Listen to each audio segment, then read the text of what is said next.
وہ بچہ اور ان کی جو ہندو کمیونٹی ہے وہ یہ کہتے ہیں کہ یہ بچہ اندر غلطی سے چلا گیا تھا، مولوی صاحب نے اس کو ٹیک کر ڈانٹا جس پہ اس کا پیشاب نکل گیا۔ اب یہ دو الگ الگ موقف ہیں، یہیں پہ ایک تضاد ہے۔ اس کے بعد وہ مولوی صاحب نے پکڑنے کی کوشش کی، لیکن بھویش کمار نامی بچہ وہاں سے بھاگ گیا اور خود کو چھپا لیا۔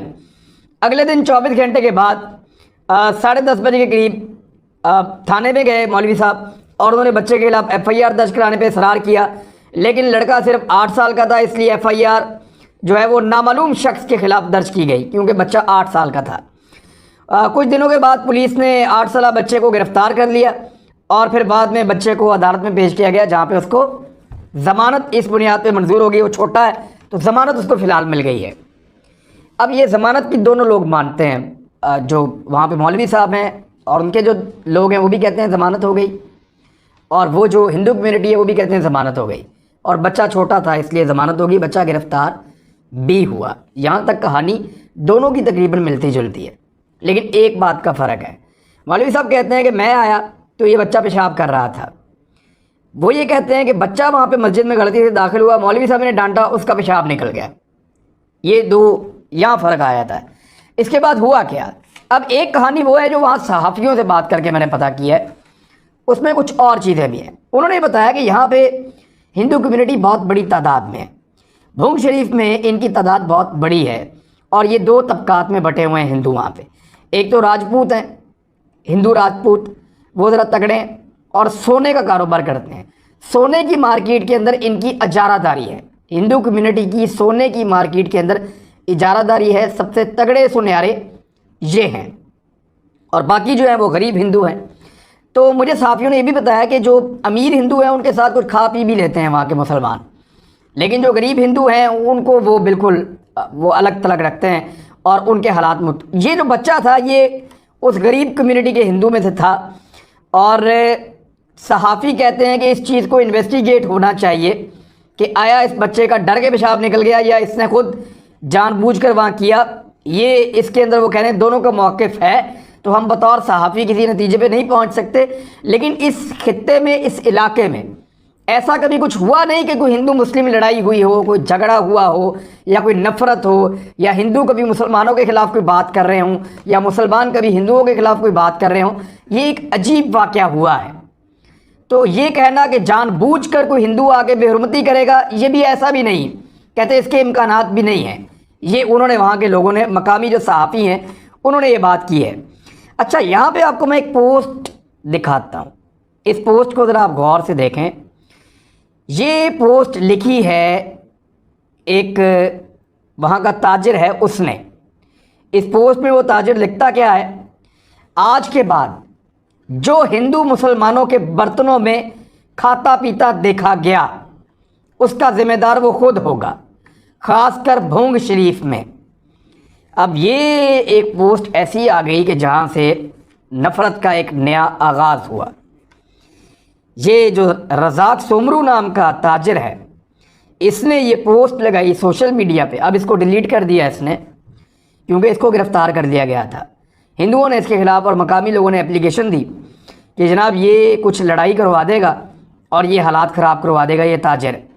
اس تاجر نے ایسا کیوں کیا، اس کا جواب میں ڈھونڈ رہا تھا تو پتہ چلا کہ یہ تاجر بھی سنیارا ہے اور یہ چاہتا ہے کہ اس کا کاروبار بھی اوپر ہے۔ اب یہ کاروباری معاملہ ہے، وہاں پہ ہندو بھی کاروبار کرتے ہیں سونے کا، یہ بھی کاروبار کرتا ہے سونے کا، تو وہاں پہ ایک مقابلہ بھی ہے۔ تو یہ تاجر بھی کیونکہ سنیارا ہے تو اس نے، اس کا نام ہے جی عبدالرزاق سومرو، یہ گرفتار ہو گیا۔ پولیس نے اس کو پکڑ لیا کہ آپ انتشار پھیلا رہے ہیں اس علاقے میں۔ پولیس نے اس کو پکڑا تو پیپلز پارٹی کا ایک MPA ہے، اب وہ بیچ میں آتا ہے۔ یہ یہاں سے MPA ہے، اس کا نام ہے رئیس نبیل۔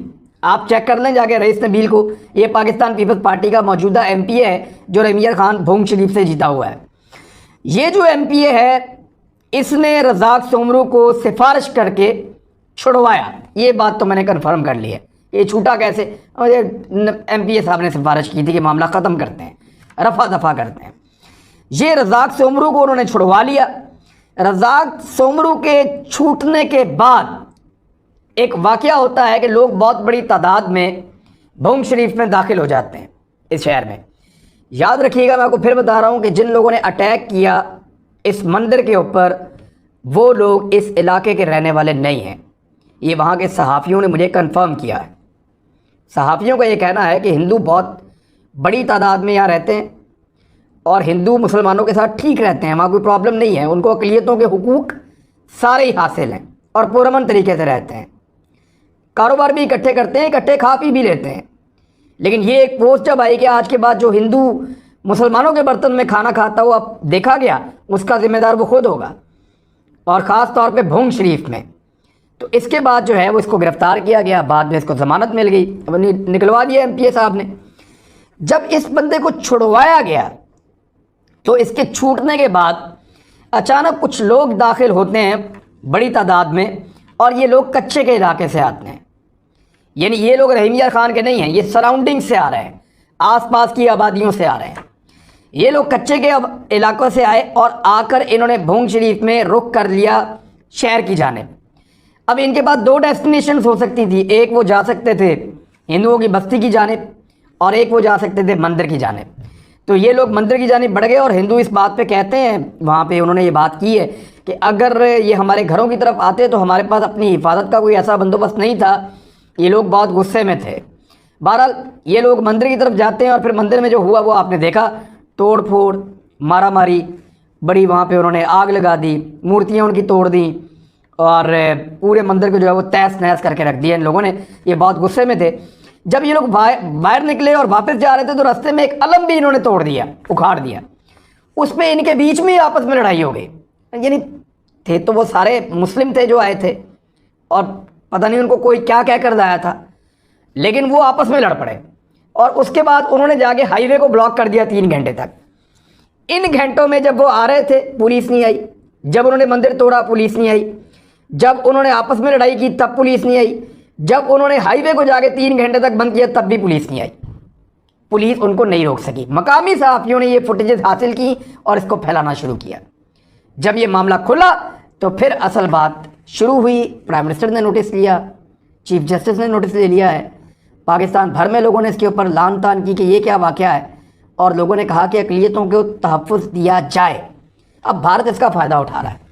بھارت کی منسٹری آف ایکسٹرنل افیئرز کے اسپوکس پرسن ہیں، انہوں نے یہ ٹویٹ کیا ہے اور انہوں نے اسٹیٹمنٹ دیا ہے اس کے اوپر، اور ان کے اسٹیٹمنٹ کو جو ہے بہت بھارتی میڈیا اٹھا رہا ہے۔ کیا رہے ہیں؟ اس نے کہا کہ بڑی ڈسٹربنگ قسم کی خبریں آ رہی ہیں، رپورٹس آ رہی ہیں سوشل میڈیا کے ذریعے سے کہ ایک پرتشدد ہجوم نے گنیش ٹیمپل ہے رحیم یار خان میں، پنجاب میں، پاکستان میں، اور اس کے اوپر اٹیک کر دیا ہے، اور وہاں پہ جو ان کے ہولی جو وہ آئیڈلز یا جو بت ان کے پڑے ہوئے تھے ان کو توڑ دیا ہے، اور وہاں پہ آگ لگا دی ہے، اور انہوں نے آس پاس کے گھروں اور بلانگنگ کو اور ہندوؤں کی ساری کمیونٹی کو بھی انہوں نے نقصان پہنچایا۔ حالانکہ ایسا نہیں ہے، وہ ایک مندر ہی ہے جہاں پہ یہ سارا نقصان ہوا ہے، لیکن اب انڈیا ہے وہ اس سے فائدہ اٹھائے گا۔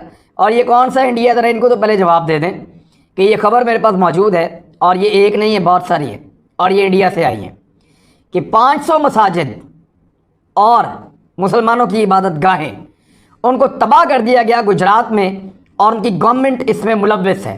تو پہلے اس کا آپ جواب دے دیں کہ آپ نے مسلمانوں کے ساتھ کیا کیا ہے، آپ نے اقلیتوں کے ساتھ کیا کیا، آپ نے عیسائیوں کے ساتھ کیا کیا، دلتوں کے ساتھ کیا کیا، مسلمانوں کے ساتھ کیا کیا، سکھوں کے ساتھ کیا کیا۔ تو انڈیا تو اس کے اوپر بالکل بات نہ کرے۔ دنیا میں اگر کوئی سب سے بری جگہ ہے اقلیتوں کے لیے تو وہ بھارت ہے، لیکن میں نے آپ سے پچھلی ویڈیو میں کہا تھا کہ بھارت فائدہ اٹھاتا ہے ہر چیز سے، تو وہ اس کا فائدہ اٹھانے کی کوشش کر رہا ہے۔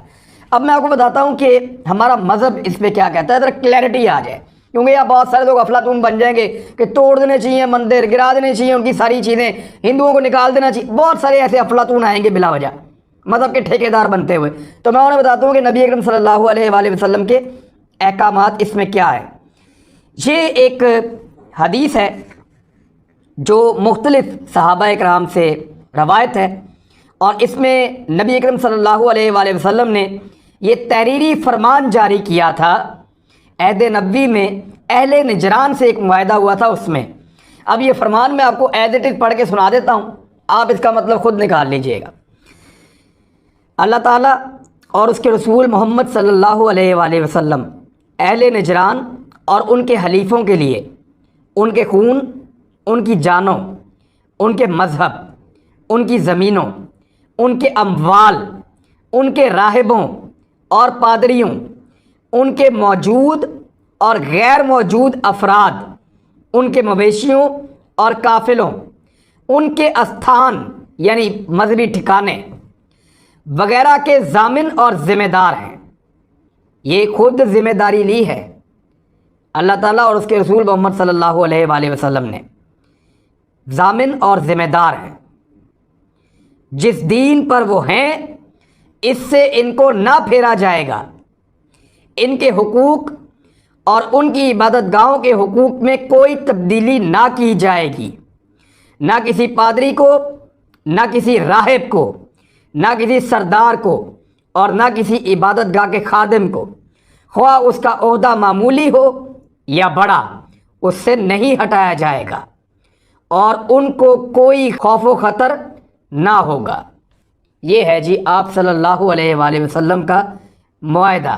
میری کیا اوقات ہے اور یہ حملہ کرنے والوں کی کیا اوقات ہے، اور اس پورے ملک کی اور اس پوری دنیا کی کیا اوقات ہے۔ رحمت للعالمین نے خود کیا فرمایا، صرف اس کو آپ ایک دفعہ پھر دوبارہ سن لیجئے گا پیچھے کر کے جو میں نے آپ کو پڑھ کے سنایا۔ اب آپ یہ دیکھیں کہ دارالعلوم دیوبند انہوں نے مذہبی آزادی کے حوالے سے بڑا کلیئر کیا ہے۔ یہ ان کا پیج پورا میرے پاس پڑھا ہوا ہے، میں آپ کو دکھا دیتا ہوں، میں آپ کو پڑھ کے کیا سناؤں۔ یہاں پہ جو بریلوی علماء اکرام ہیں ان کا بھی پورا پڑھا ہوا ہے۔ یہ دارالافتاء، یہ جامعۃ العلوم الاسلامیہ، ان کا بھی یہ میرے پاس پورا ایک جواب پڑا ہوا ہے کہ غیر مسلموں کی عبادت گاہوں کے حوالے سے کیا شرعی حکم ہے۔ تو اس میں بڑا واضح حکم ہے، جو عبادت گاہیں انہوں نے بنا رکھی ہیں وہ بنی رہیں، ان کو آپ نہ گرا سکتے ہیں نہ ہٹا سکتے ہیں، وہ اس میں مذہبی آزادی کے ساتھ جا کے عبادت کریں۔